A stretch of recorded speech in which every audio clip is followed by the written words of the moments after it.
Hi, guys and gals. The recording has begun. Thank you for joining me today. We're going to talk about the four pillars of optimal health. This is Coach Gary Simmons broadcasting live from Baltimore, Maryland. How to achieve optimal health in 4 easy steps. Now, the disclaimer is not all results are going to be identical. People have their own individual biocharacteristics, chemistry, and mental attitudes towards healing and health that will affect outcomes. But we're going to go into that. One of the four pillars is mindfulness, mind state, and all those good things. So let's get started. This is the overview of what it takes to be healthy. Really want to break it down and make it simple. Okay, so we're on a planet with a really incredible environment. So we have this existential environment, the outdoors, nature, the as you know, the beautiful blue seas, the mountains, the forests, the clean, fresh air. As long as we're imbibing that, we have the choice of creating our own environment. It's not always easy to determine where you're going to be living, and things have influence on that. But you want to create your environment to the best of your ability by setting yourself up for success, that you're going to be breathing clean, fresh air. One of the things that makes me cringe the most is watching people wanting to be healthy, jogging on a busy road full of toxic car fumes. Don't do that. Find a park. Everybody lives within 5 or 10 minutes of a nice park that has grass and trees and bushes and flowers. So choose where you're going to do your exercise. So environment is important. What you're breathing, what you're eating, what we consume through the mouth and what we consume through our skin is these are choices that we make, and that is the outside world's environment.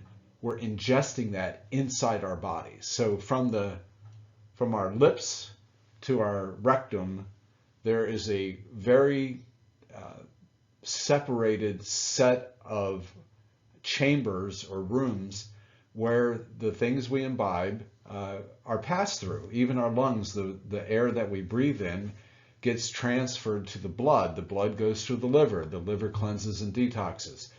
So, breathing is important, eating is important, and there's one more environmental thing that we'll go through a little bit later, is what are you thinking about? How does that drive your environment? How does that set you up for success, or how does that sabotage your health? Then we move on to the genes. So we have this incredibly complex, fascinating programming that's actually contained in every single cell of the body. Any cell with a nucleus has the entire genomic code for who you are embedded in it. Every single cell. It's mind-boggling, it's mind-blowing, it's really hard to think in these terms, but the genes are very important. And in fact, the genes are not set in stone. So we'll get into that as well. But the genes do have some influence on our biochemistry. It doesn't mean that if your parents were diabetic that you have to be diabetic. Not at all. Because what happens? When your parents have a certain lifestyle, a certain way of eating, a certain way of preparing food, and you grow up in that, the first 5-6 years of your life, the next 10 years of your life, you have learned behaviors about food that are not part of your genomic code. It's part of the environmental patterning and training that you've gone through mentally and subconsciously. You learned how to tie your shoes and you learned how to eat food. But we do, as adults, we have choices in order to switch on certain genes and switch certain genes off. Within every SNP of a gene, there's a million variants. So it gets very complex, but at the same time, it's extremely simple. And it boils down to what our choices are. Our choices about our biochemistry, as we'll see in a minute, controls our wellness and our susceptibility to illness. Optimal health, let me make this very principled point. Optimal health is our natural state. The body is amazing, just amazing. It's the way things should be, but we have to make sure that we listen to our bodies and we make those choices, we make the right decisions about our choices. And I want to encourage you to be gentle with yourself, to be tender and loving. If you treat yourself harshly and you abuse yourself, what are other people going to do to you? I mean, it sounds crazy, but I don't know. I like to use percentages and it's just complete guesswork, but I'm going to suppose that 90% of human beings are not very kind to themselves. And the whole idea of self-care and self-love seems to escape people. And we denigrate ourselves. We get down on ourselves. We feel less than. We feel insufficient. When in fact, we're amazing. We are amazing creatures. So this is the functional medicine big picture. We had the environment, the genes, and the resultant outcomes of wellness or illness. And within the choices that we have, let's talk about this for a second.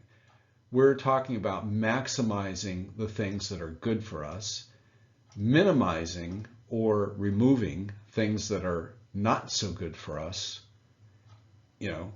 donuts, potato chips, processed food.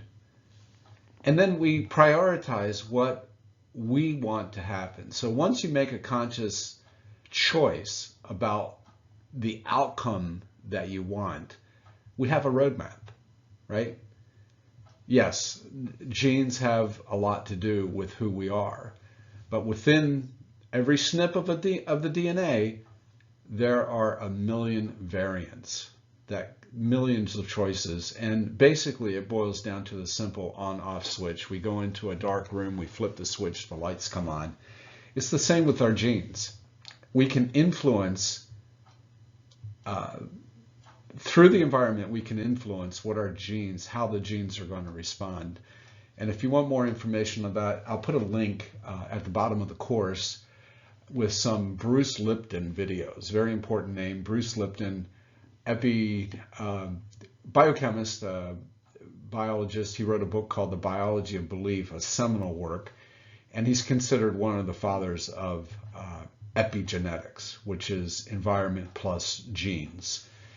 So then the choices in our biology, in our biochemistry, we have several systems. There's actually 11 separate systems. These are the main ones that govern the wellness aspect of our life.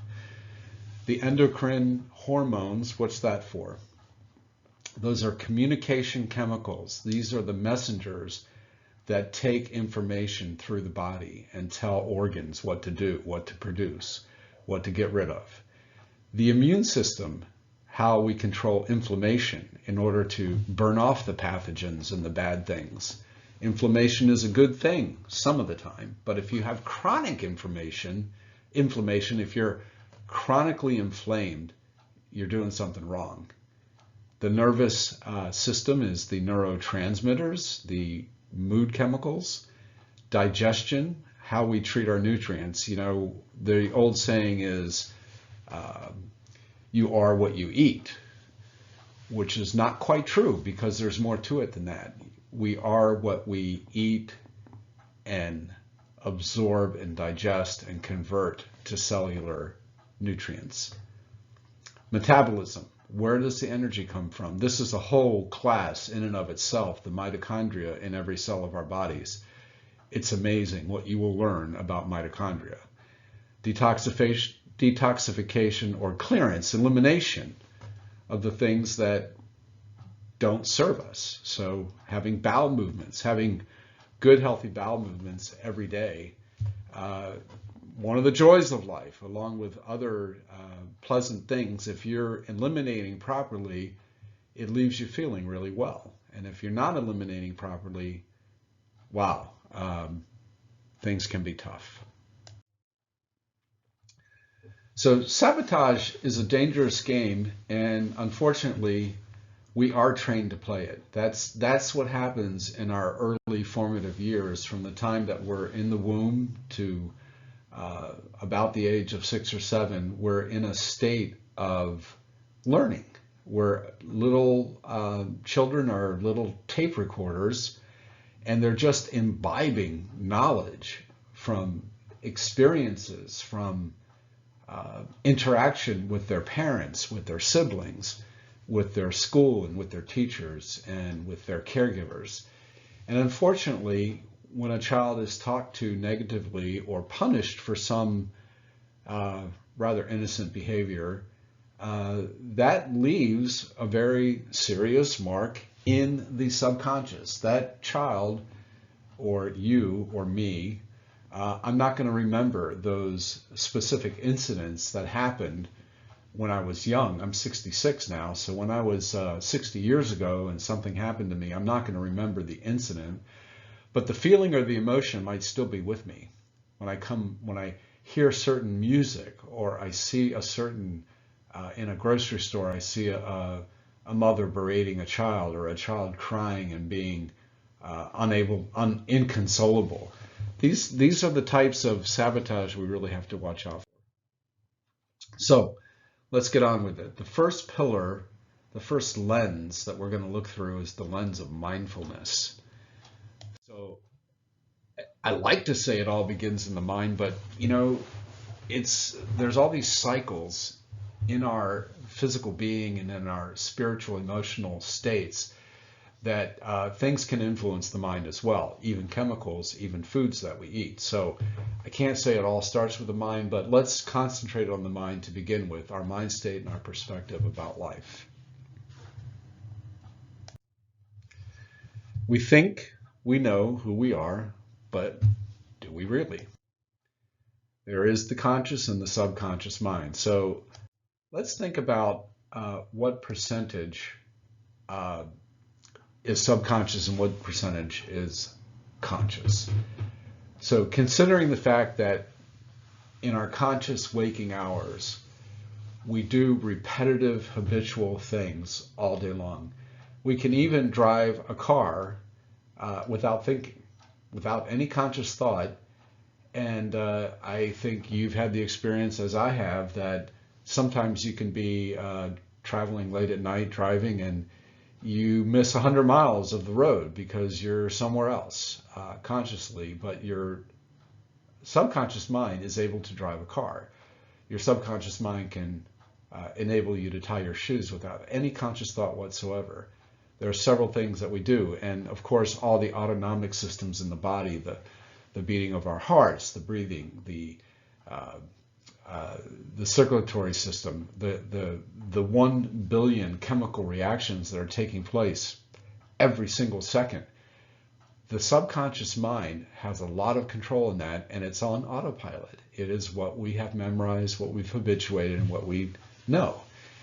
And I put up this slide, the inner child, because it doesn't matter really how old you are or how mature you are or how advanced you are. That inner child, that 3-year-old, that 2-year-old is still with you in the patterning and in the things that you learned as a child and the things that you witnessed.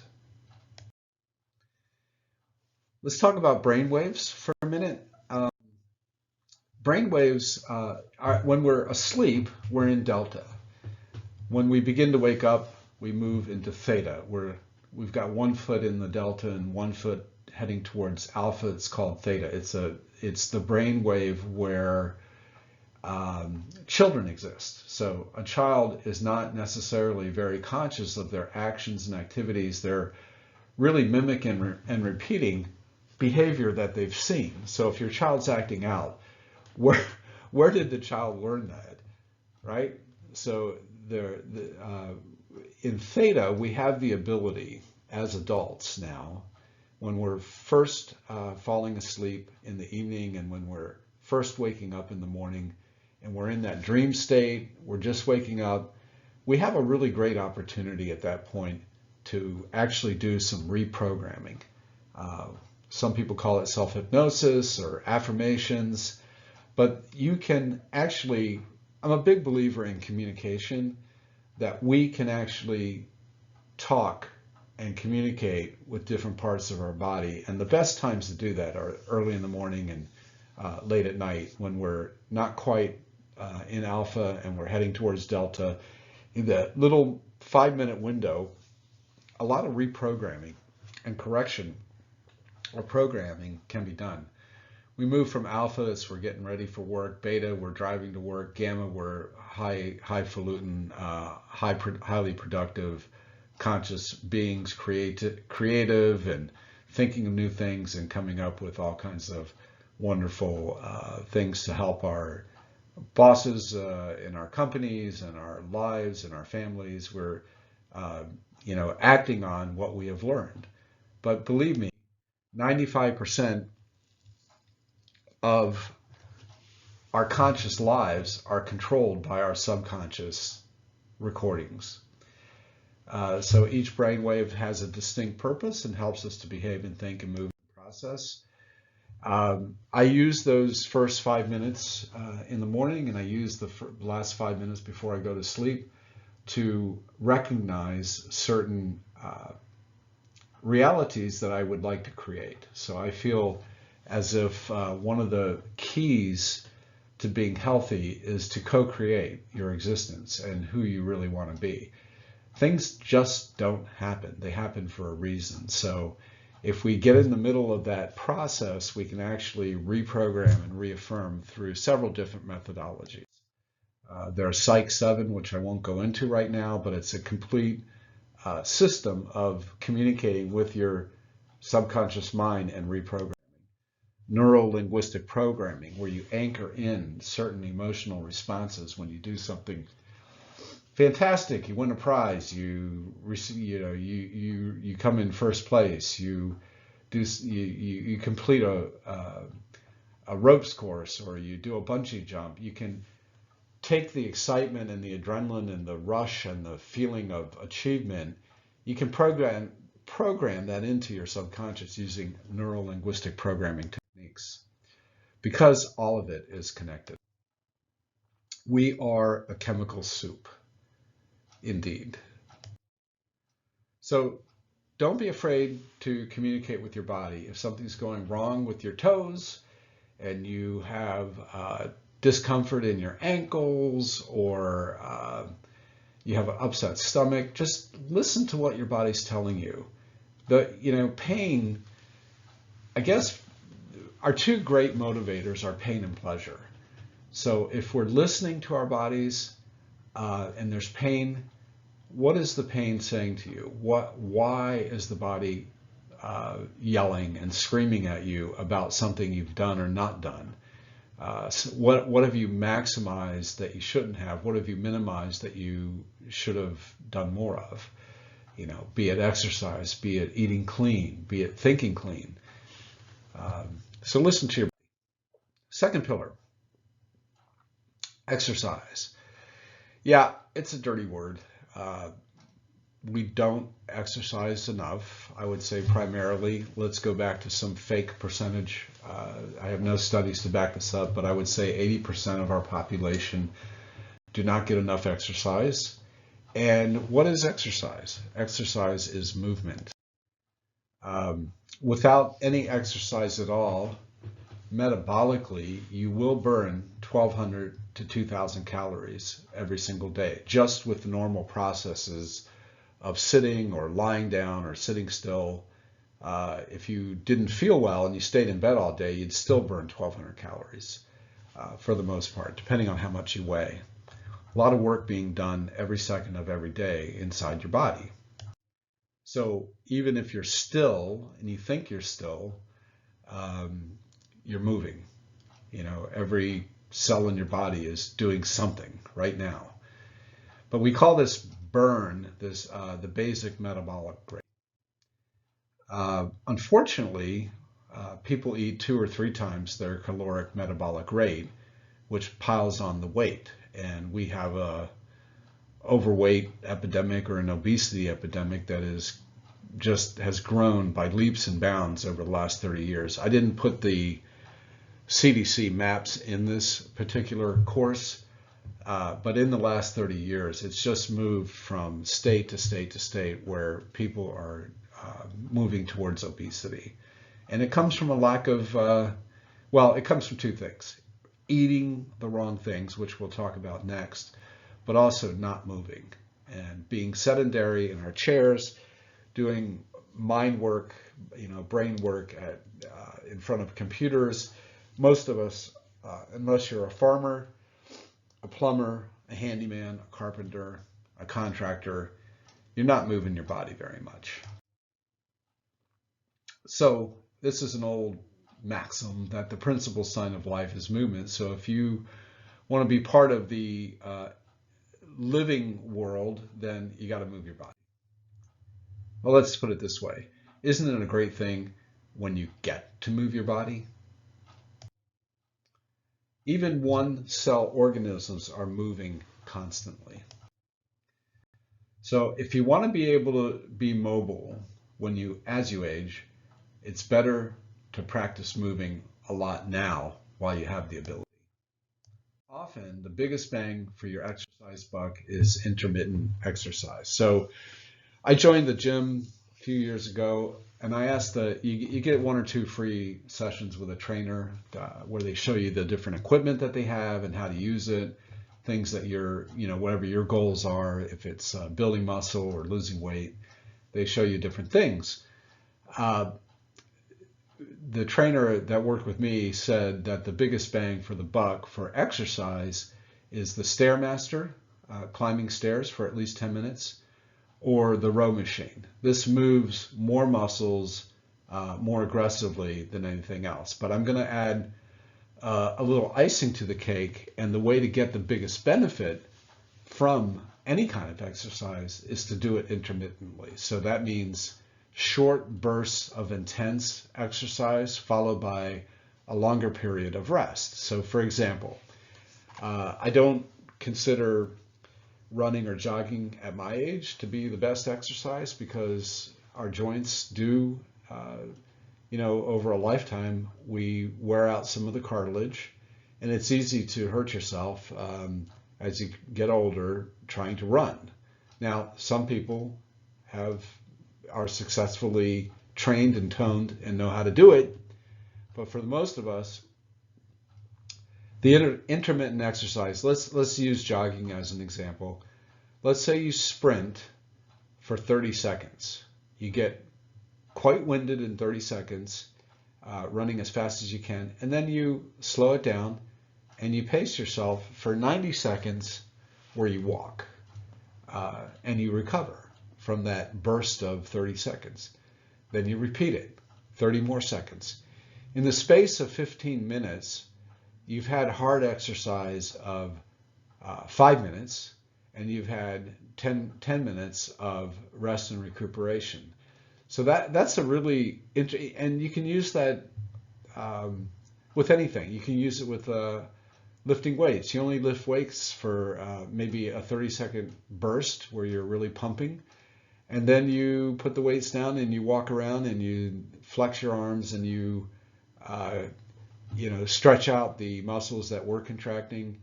So that's also an intermittent exercise. With rowing, you can row on a row machine for as fast and as hard as you can for 30 seconds, and then slow it down and just calmly go about rowing as you recuperate from that.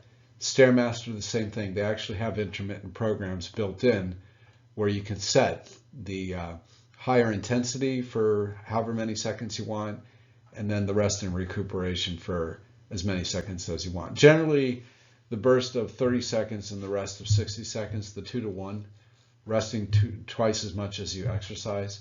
Or you can go 3 to 1, 90 seconds and 30 seconds. You just try different things, see what you like. There is a program that's out on the internet called the 1 Minute Exercise, and it shows how by doing 1 minute of really intense exercise, you actually release certain chemicals in your muscles that allow you to burn calories for long after you've finished exercising. So we just went over that, the burst exercise and then rest. And then the other thing about exercise is let's treat it as something you get to do rather than something that you have to do. Let's make it fun. Tango dancing, Tai Chi, maybe ballroom dancing, swimming, yoga, body pump, Zumba. Just make it fun. Whatever works for you that's fun, whatever you're attracted to, try it, and stick with it. The encouragement you get and the synchronicity you get working out with others in a group class undoubtedly has its benefits. I swim. I like to swim. That's my go-to exercise right now. I picked up swimming about 2 years ago, and now I've been able to increase my ability to swim longer and longer. And I even bought some gear to do that. I have a snorkel, so I don't have to pull my head out of the water and twist my neck. I can swim pretty extensive lengths of time now, whereas before it was hard to do a lap. And then what I do, thankfully my gym is set up for like 28 bucks a month or 30 bucks a month. I get the swimming pool, I get all the gym equipment, I can go to classes. Then after swimming, I go sit in the hot tub for 5 minutes, and then I go into the sauna for 10 minutes. So it's like being on vacation every day. So it's really great. It's whatever you can do to add some spicy fun to your life. Yoga is a great thing to do. There are beginner classes for yoga, so you don't need to be in a class with these super professional acrobatic yoga people. Start slow, do the easy stuff first, learn the basics, and then you can graduate as you get more experience, obviously. Third pillar of health is diet. The other dirty word after exercise is diet. Nobody likes going on diets. And I can say two truths that are polar opposites. All diets work and all diets fail. So both of those things are true. Any kind of diet you attempt or you give yourself to, if you can stick with it, it does work. Whether you go vegan, vegetarian, if you do keto, if you do paleo, if you do the Mediterranean diet, all these things work if you give yourself enough time and you graduate your body to that style of eating. So I'm not so much concerned about what you're eating as more into how you're eating and how you're digesting, converting, and absorbing. One of the big things about food is we've got a lot of junk food, crap food, junk food, crap food, whatever you want to call it. But our supermarkets are filled with it. I lived in the third world for many years of my life, and we didn't have supermarkets. So we shopped and went to fresh markets to get fresh vegetables and fresh meats and things like that. Coming back to the States, when you go into I was out of the States for 10 years straight, living in the third world. And when I got back to the States and I went into a supermarket and there were just like an entire aisle of chips, every conceivable brand and taste incentive with sour cream and salt and vinegar and barbecue, all and different sizes, the family size, and get more chips for your money by buying the family size. This is crap food. These are food-like substances, but unfortunately, without 10 or 20,000 more years of adapting to it, we're not going to be able to get nutrition out of that kind of food. The real food is in the perimeter of the supermarket, where the refrigeration is, obviously. So your vegetables and fruits, that's really a big one. I was one of those kids born in the 1950s where my mother, fortunately or unfortunately, well, fortunately she survived the Second World War. Unfortunately, she never had a childhood or an adolescence where she learned to cook from her mother. Her mother was taken from her, and so for her, coming to the States after the war and seeing green beans in a can was like manna from heaven. This was like the biggest boon, and that's what we ate. We ate green beans out of a can. That was our vegetable. That was my entire childhood of growing up.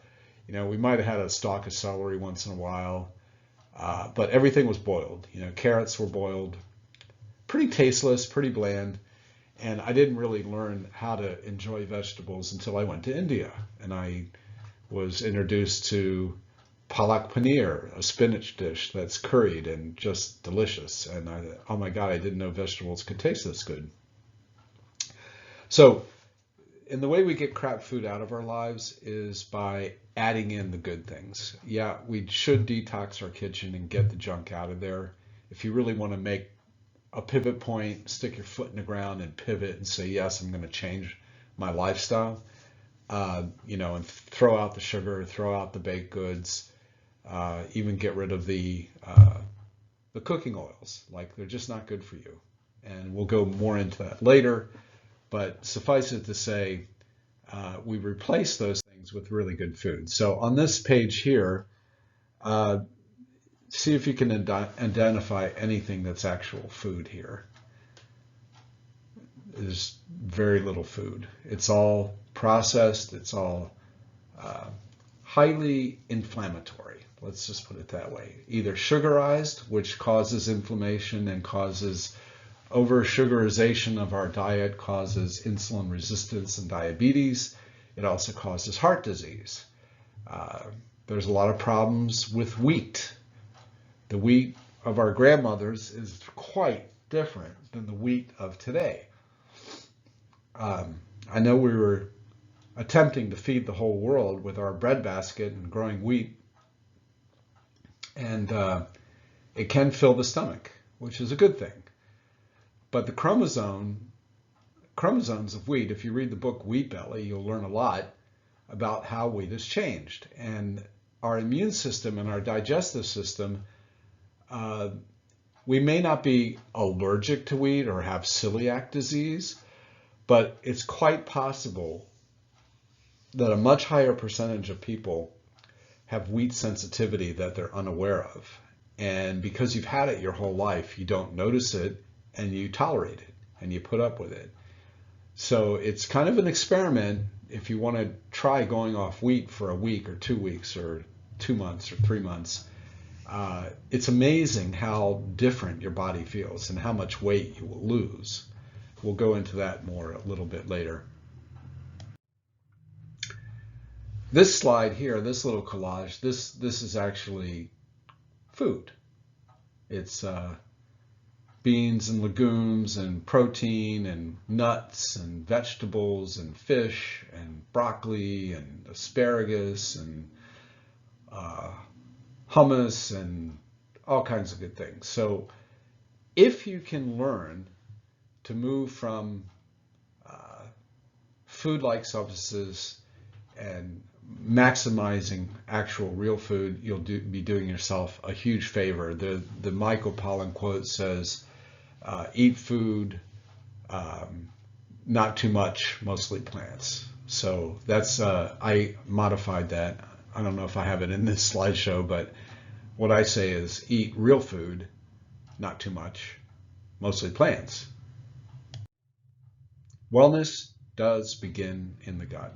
So it's also said that disease begins in the gut, but wellness also begins in the gut. So let's think about that for a minute and understand that we need nourishment. And unfortunately, in our society, we have a dynamic known as, it's an irony, a dynamic known as overconsumptive malnutrition. People are eating 2,500, 3,000, 4,000, 5,000 calories a day that have very little nutrition. And therefore the cells are actually starving, and everything that's passing through you is junk. There is this dynamic, we even talk about it. I had a gut feeling that blank, blank, blank, dot, dot, dot. This isn't, the gut-brain axis is very real. There is a third nervous system. We have the sympathetic nervous system, which we'll talk about in a minute, the parasympathetic nervous system, and then there is a third nervous system called the enteric nervous system, which is in the lining of this, from your esophagus right through your stomach to your small intestines to the large intestines. And guess what's created in the enteric nervous system? 75% of serotonin is created in the enteric nervous system. Our moods, our feelings. I haven't even started to talk about the microflora and what that does to your moods. Then there's the vagus nerve, which is an amazing thing. It is the actual control center in your body that controls the sympathetic parasympathetic dynamic. So what is sympathetic dominance? Sympathetic dominance is when you're in a high state of anxiety, it's fight or flight, there's danger lurking in every corner, you're driving in rush hour traffic, you're busy at work, your boss is yelling at you, you've got a deadline, people are asking you for things, and then you go eat lunch. What do? You grab a sandwich from the deli and you shove it in your mouth while you're driving to your next appointment. You are trying to eat in a state that you cannot digest your food, and then you crash. You get that mid-afternoon crash from the overtoxification of sugar, and it's hard to metabolize it, and you have that afternoon crash. When we eat, we have to be at rest, and I'm not saying it's easy, but it is simple. So you want the secret to resting and digesting while you're eating?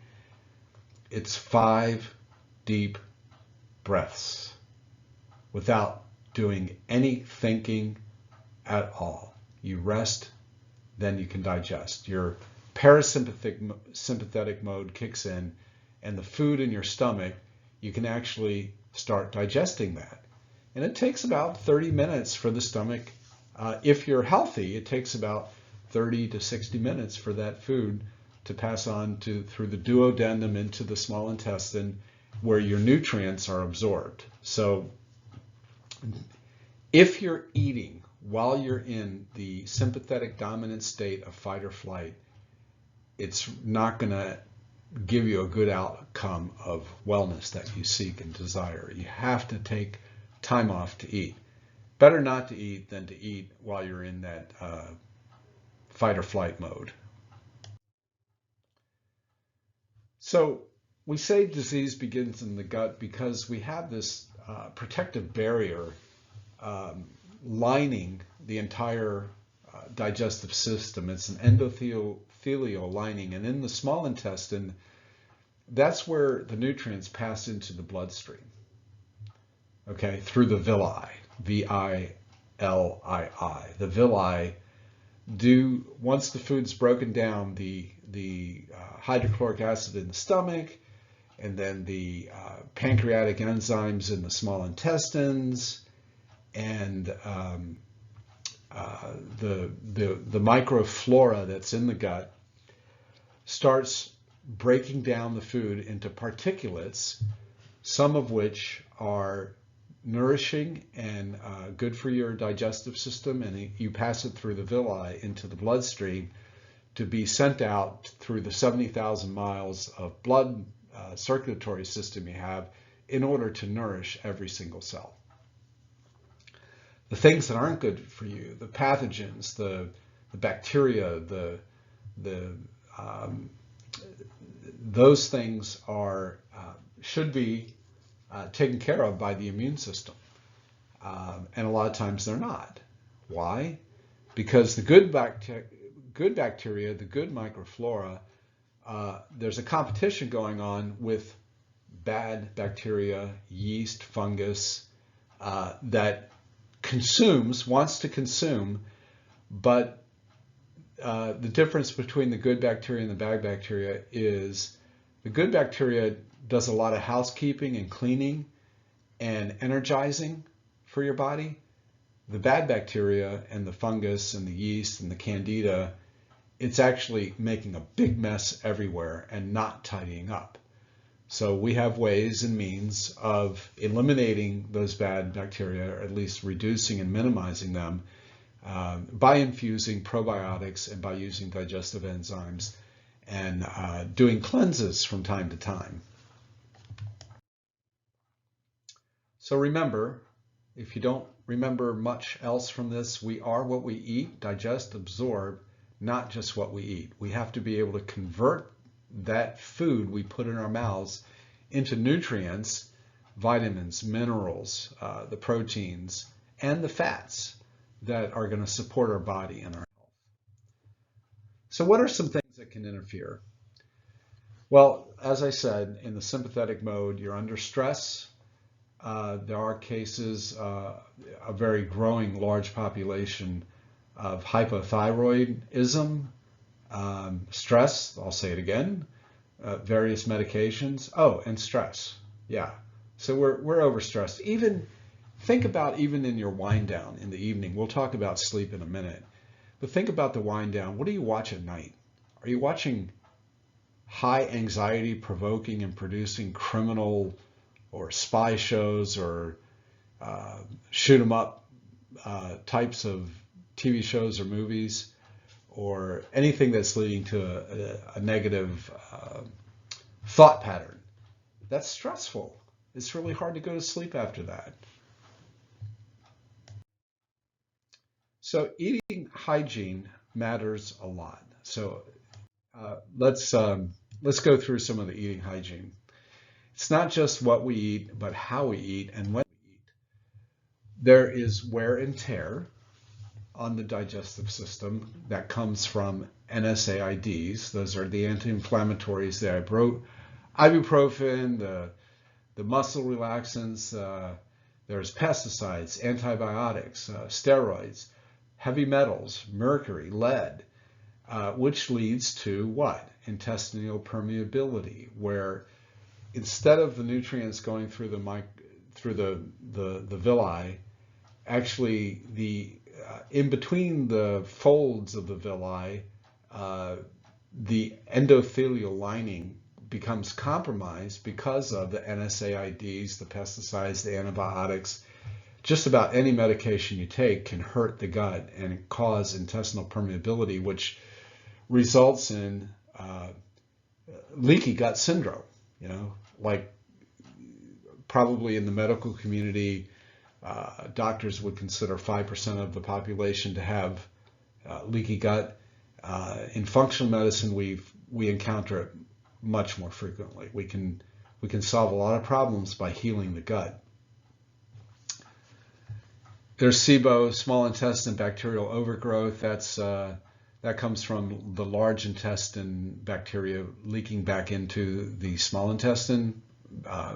Creates a lot of mayhem in the body. These are all, they're not easy things to deal with, but they are simple. There's very simple remedies and lifestyle changes that can be made. And then we, find ourselves in states of constipation, diarrhea, acid reflux, bacterial overgrowth, sugar cravings, gluten cravings, cheese and dairy cravings. And like I said, there's so many diets that you can try. And it doesn't really matter to me personally. You can try a little of each and concoct your own dynamic of eating, as long as you're eating clean, thinking clean, and able to absorb and digest and absorb and convert and nourish your body. So these are some of the problems that we encounter: deficiency-driven dysfunction, anemia, neuropathy, depression, headaches. This can come from the gut. Depression comes from the gut, one of the pathways. Gastrointestinal dis-ease. So dis-ease, like when you're not at ease anymore because of IBS, constipation, belching, bloating. GI origin inflammation, so gastrointestinal inflammation, osteoarthritis, asthma, migraine, chronic fatigue, fibromyalgia, eczema, intestinal permeability, and I can add another one in there, gout, something I suffered from due to poor eating habits.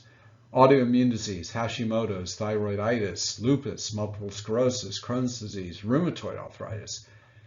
Guess where all these things come from? You're right, comes from the gut. So the healing operations of fixing the gut, I'm not going to spend much time on this because it does take,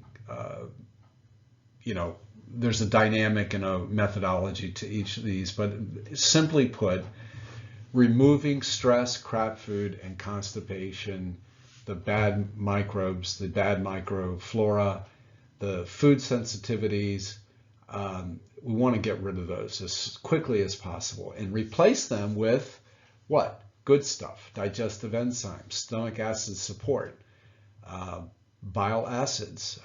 People who've had their gallbladder removed generally have a hard time digesting fats, and fats are needed.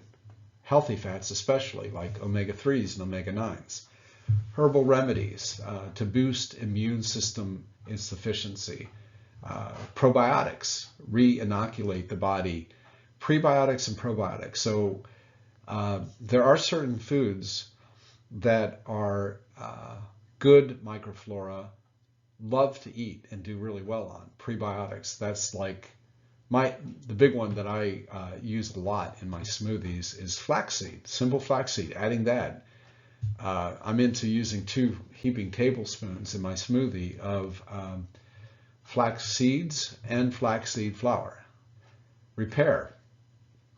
So being able to regenerate the villi, nurturing that mucosal endothelial lining, increasing the addition of fiber will help a lot, go a long way towards giving you that wellness in the gut rather than disease in the gut. And then rebalancing from the mindfulness perspective of relieving stress, learning those mechanisms by which you can detox your stress. Long-term diet change, like it's not just going on a diet for a month or 2, but it's actually changing your lifestyle, which means changing your attitudes, your mindset, your beliefs about food. There is an order of operations, and you got to kind of go at it, step by step, and that's what a health coach can do for you and help you to get better quickly. These are called the 5 R's. I don't know that it came from functional medicine per se, as if it was adopted from another integrative approach, but it really works. It really works to use these 5 R's as a methodology. 4th pillar, sleep. I know this has gone on pretty long, so I want to get through this. Sleep is super important. It's regenerative, restorative, that we get rest from it and we can repair our bodies. Now, the evening activities, what you choose to do in the 3 hours before you go to bed, can do one of 2 things. It can either cause a cortisol spike, which means your melatonin, your level of melatonin will reduce and you'll have a hard time in getting to sleep and staying asleep, and you'll be fitful in your sleep. Or you can choose activities that will help you to relax, both mentally and physically, like reading a book, taking a bath, going for a stroll, playing with your pets or your children. Absolutely turn off all full spectrum light for at least 1 or 2 hours before bedtime. 3 hours would even be better, where you're not watching TV, you're not doing email on your laptop, and you're not looking at your phone or, surfing around on Facebook. Whatever you can do to avoid amping up your brain. So we realized this recently watching The Americans, a spycraft show with, seemed like there was an assassination every show, or poisoning, and then the couple, the KGB couple, they they're hiding out in the States as travel agents in America, and then they go home and they cook dinner for their kids, and they're all light and happy. A clash of two worlds and highly anxiety-producing activity before bed. We figured out that wasn't really good for us. We stopped it. Avoiding things like budgeting, thinking about your money, balancing your checkbook, planning for the next day, stressful conversations, emotional conversations before bed. Not a good idea. Even last night, I got a text message at 11:15. I only read part of the text message, but it was enough to give me a fitful sleep where I was waking up in the middle of the night thinking about what I had read on my text message. Don't look at those little dings and peeps. Turn those notifications off. Rule of thumb, not everybody is susceptible to caffeine, but most people are. And if you are having trouble sleeping, just try it. No caffeine after 2 p.m. Make it quiet, not too quiet. Some people do well with white noise in the background, a fan running or a white noise machine, things like that. And as I had mentioned before, that theta state, those 5 or 6 minutes before you fall asleep, I like to go over my affirmations and what I'm intending to happen in my life, what I'm co-creating in my life, my goals. I even used it to lose weight. This past summer, I had ballooned up to 186 pounds, and I'm only 5'8", so I wasn't obese, but I was in whereas the number 25 BMI is supposed to be ideal, I was 28, and I had about 25 pounds to lose. I programmed my weight loss early in the morning, late at night, and I just told my body what I wanted to be, what my next goal was. So when I was 186, I used 179 as a goal. And when I hit 179, I made it 175. And when I hit 175, I made the goal 170. And then when I hit 169, I made it 165. And my feeling is, it might be controversial, I don't know, but I feel like I'm telling my subconscious mind what I need to do. I'm giving the big picture goal to my subconscious.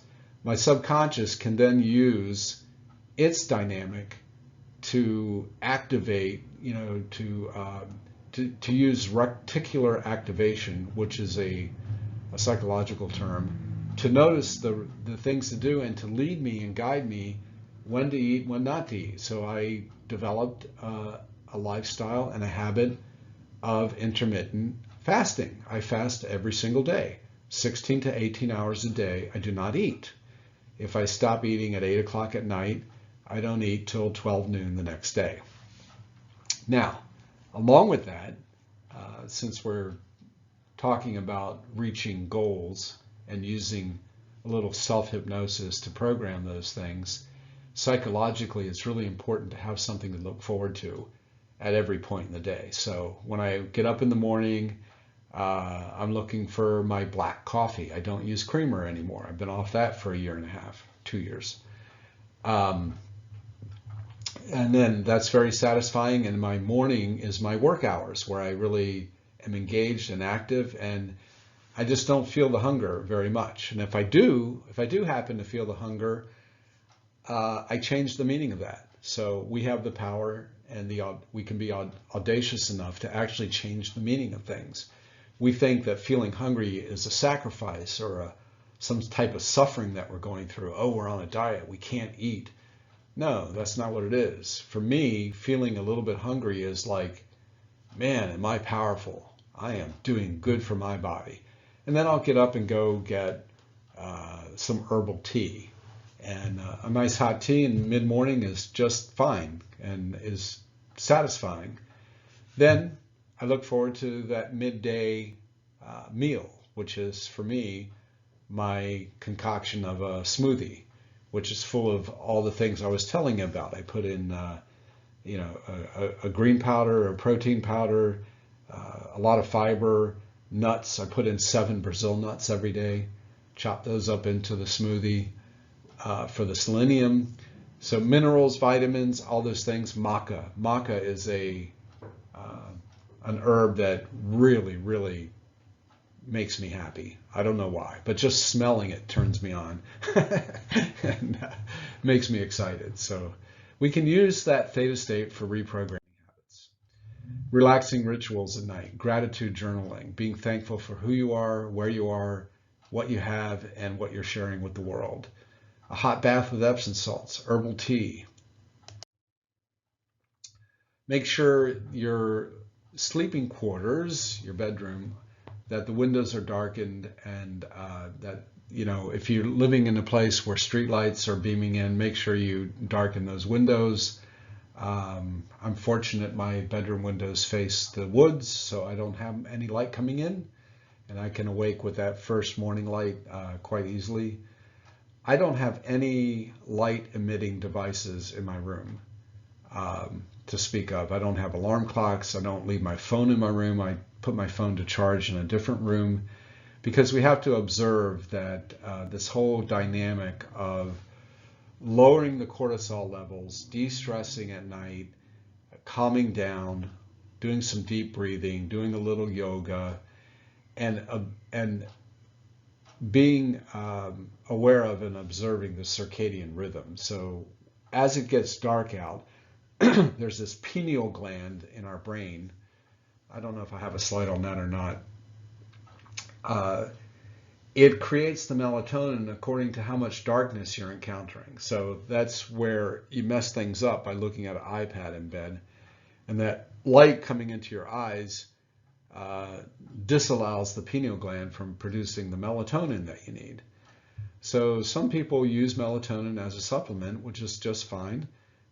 You can take it 60 to 90 minutes before you go to bed. Dr. Oz, I heard him on a show say to take it 2 hours before you want to go to sleep. Give it enough time to get through the bloodstream. And don't eat at night, okay? Like doing the ice cream thing before bed, just say no. Say no to drugs. Yeah, so the pineal gland emits melatonin in response to darkness. Solve those sleep issues. Whatever you do, whatever you have to do, do not tolerate any habits that deprive you of sleep. Whatever it takes, just make sure you get good sleep. So putting it all together, here's the lens to see your body and your health and your wellness through. It's mindfulness or mind state, exercise, diet, and sleep. If you just pay attention to those 4 things, it will take you 80% of the way towards the wellness that you want in your life. MEDS. It's the MEDS philosophy, mind state, exercise, diet, and sleep. I hope you've enjoyed the course. I hope to see you again in the next course, and we'll talk again soon. Thank you.